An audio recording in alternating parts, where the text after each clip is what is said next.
E agora mais um alerta do TN. O assunto é prevenção. O aumento de casos de AVC entre pessoas abaixo de 50 anos quase dobrou no período da pandemia de Covid. Um capixaba de 26 anos morreu em Paris, vítima de um AVC. Vamos chamar o repórter Vitor Zucolotti, que ele está no Hospital Central, referência no tratamento da doença, e vai conversar ao vivo com o médico neurologista José Antônio Fiorotti Júnior. Ô Vitor, importante falar aí dos primeiros sinais de um AVC e como a gente faz para prevenir, né? Boa tarde para vocês.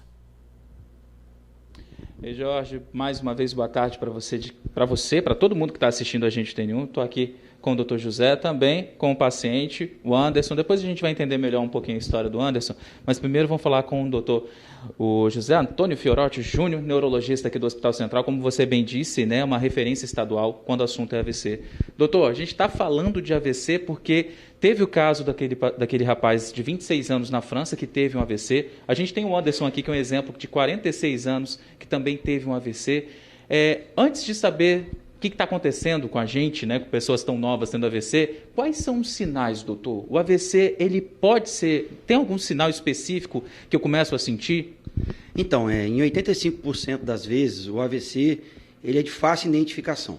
Tá? Em 85% das vezes vai acontecer uma dessas três coisas. A boca vai ficar torta, um lado do corpo vai ficar fraco, ou a pessoa vai ter dificuldade para falar. Tá? Quase sempre é um lado do corpo. Muito raramente são os dois lados ao mesmo tempo. Então, se uma dessas três coisas acontece de forma súbita, até que se prove o contrário, é um AVC. O médico tem que avaliar para ver se pode ser ou não. Então, não é difícil identificar um AVC. Entendi. No caso, a gente está falando dessa questão da idade. A gente está vendo cada vez mais pessoas mais novas tendo AVC. Por quê? Existe algum estudo já sendo feito? O senhor tem alguma teoria também, já que o senhor é especialista? Veja bem, a gente tem recebido muitos casos de pacientes jovens aqui. Essa madrugada mesmo a gente internou uma moça de 28 anos. 28? Tá? Com AVC.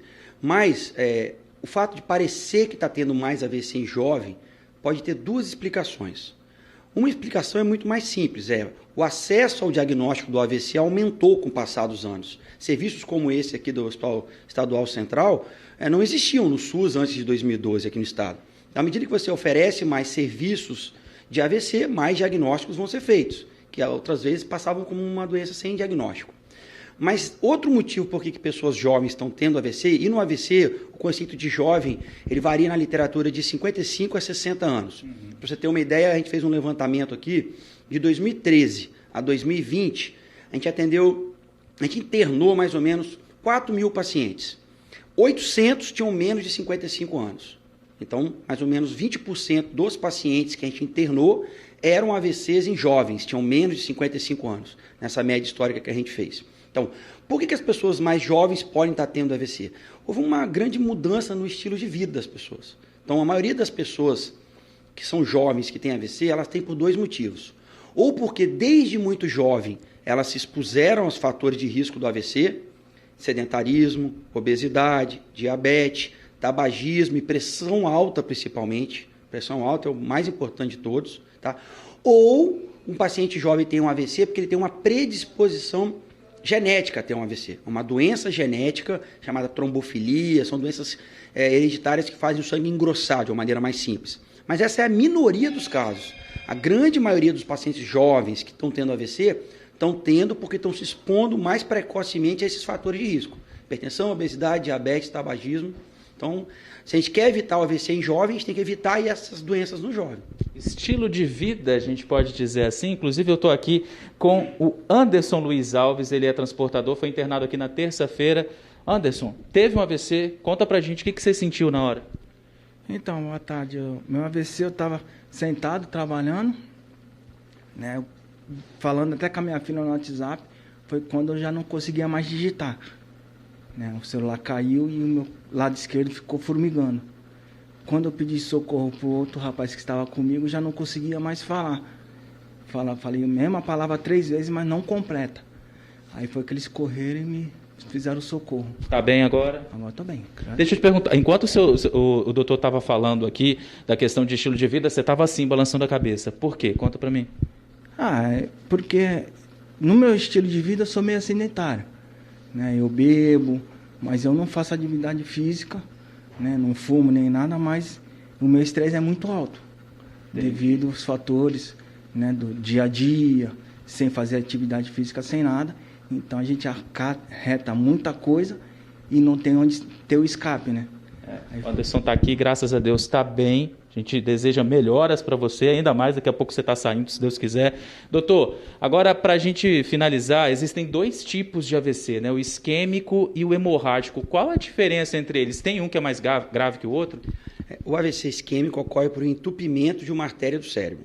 O sangue para de chegar. O AVC hemorrágico ocorre porque a artéria rompe.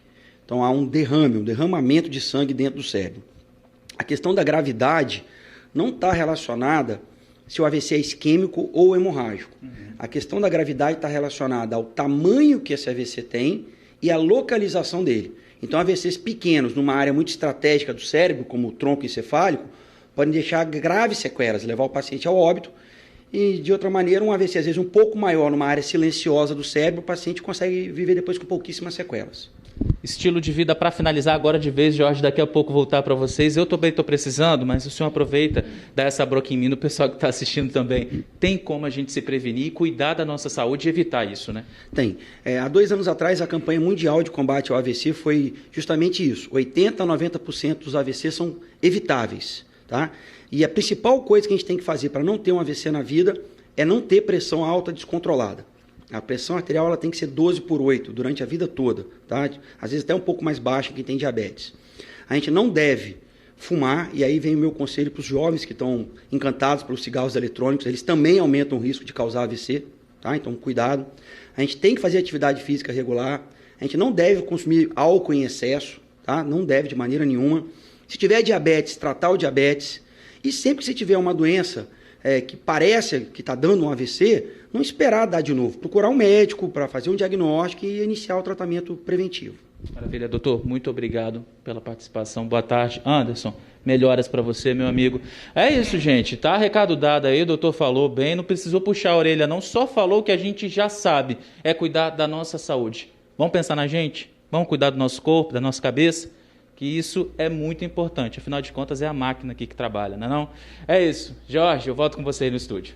Exatamente. No primeiro sinal, buscar ajuda e realmente ter uma vida saudável, né? Valeu, obrigado aí.